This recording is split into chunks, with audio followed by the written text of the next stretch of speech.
আসসালামু আলাইকুম।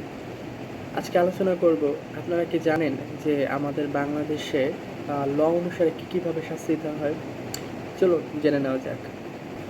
তো প্রথমেই যেটা আছে সেটা হচ্ছে ডেথ সেন্টেন্স।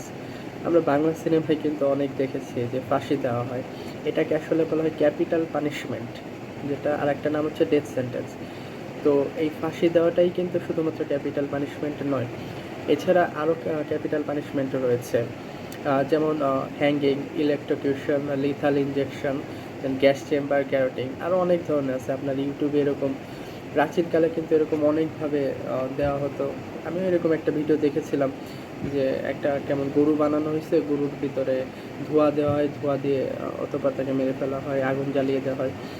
তো এগুলো হচ্ছে ক্যাপিটাল পানিশমেন্ট, অনেক ধরনের হতে পারে, কিন্তু বাংলাদেশে যেটা প্রচলিত সেটা হচ্ছে ফাঁসি দেওয়া। তো একটা গেছে হচ্ছে ডেথ সেন্টেন্স।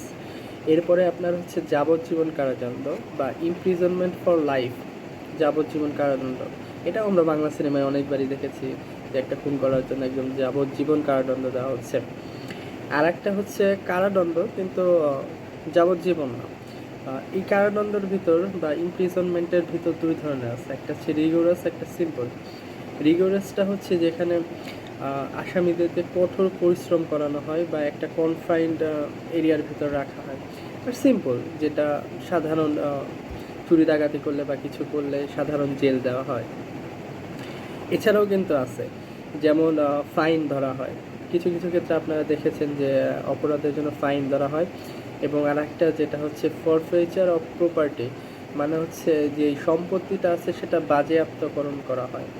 তো মোটামুটি এই কয়েক ধরনের শাস্তি হচ্ছে বাংলাদেশের জন্য অ্যাভেলেবল। এগুলো হচ্ছে ল অনুসারে আমরা জানতে পারি। সো আজকের জন্য এতটুকুই।